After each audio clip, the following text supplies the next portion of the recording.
Salut les petits cookers, alors recette aujourd'hui de mon riz épicé très simple, hein. Recette très facile. Je prends des échalotes, on va dire j'ai 5 échalotes. Je mets quand même pas mal d'échalotes dans mon riz. Alors c'est un riz qui va me servir à accompagner une cuisse, la cuisse de poulet moutarde à l'ancienne que je vais vous mettre tout à l'heure aussi. Donc par exemple je l'ai accompagné pour ça. Donc là je mets 2 cuillères à soupe d'épices thaï, une cuillère à soupe d'épices mexicains, et je fais revenir à sec comme ça pendant 1 minute 30 à feu vif pour ressortir tous les goûts et les arômes des épices. Ensuite, je rajoute un peu d'huile et je vais faire revenir mes 5 petites échalotes dans mes épices. Donc là, vous avez vraiment tout le goût des épices qui ressort, le fait de les faire torréfier à sec ressort tout le goût des épices. Donc là, je fais revenir quelques 2-3 minutes mes échalotes. Voilà, tout simplement. Et ensuite, je prends un grand verre de vin blanc. Alors, voilà, une fois qu'elles sont revenues depuis 3-4 minutes, je verse mon vin blanc et je fais réduire un petit peu mon vin blanc. Très très simple, hein, rien de compliqué dans cette petite recette, mais ça donne beaucoup de goût au riz et c'est relativement facile, c'est encore plus facile que de le faire bouillir dans de l'eau, hein, tout simplement. Donc je laisse un peu de vin blanc, vous voyez, je ne vais pas évaporer totalement le vin blanc et je vais y mettre du riz.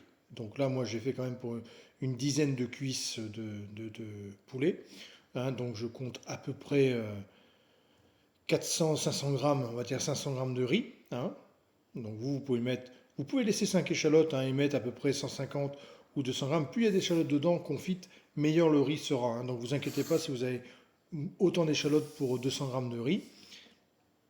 Il faut compter à peu près 70 grammes, on va dire par personne de riz. Comme ça, vous savez à peu près doser. Et je mets 1 litre, un bon litre de bouillon de volaille. Et là, je vais laisser cuire mon riz, tout simplement, dans toute cette épice, dans ce jus. Donc pas à l'eau, hein, surtout pas, avec un bon bouillon de volaille, vous coupez un cube dans 1 litre d'eau. Et après, si vous voyez que le riz n'est pas tout à fait cuit, vous pouvez rajouter un petit peu d'eau le temps qu'il soit cuit. Et moi, j'ai juste évaporé en fait, hein, l'eau, et quand l'eau est évaporée, en général, le riz est cuit. Et on peut le servir de suite, il n'y a même pas besoin de l'égoutter. Donc là, je mets pas mal de persil, hein, au moins 3 cuillères à soupe de persil haché. Et je vais y mettre 4-5 gousses d'ail hachées également. Voilà, j'ai haché grosso modo, mais quand même bien haché assez fin, assez finement. Et je mets dedans, voilà. Et là, je laisse cuire mon riz, et après, il n'y aura plus qu'à le manger tout simplement. N'oubliez pas de partager un maximum la vidéo, hein. Il faut partager, partager, partager. Surtout en ce moment, parce que les vues sont rares en ce moment sur TikTok si on ne partage pas. Donc n'hésitez pas à remuer de temps en temps, hein, parce que ça accroche un petit peu, avec toutes les épices, ça a tendance à accrocher un petit peu. Donc n'hésitez pas.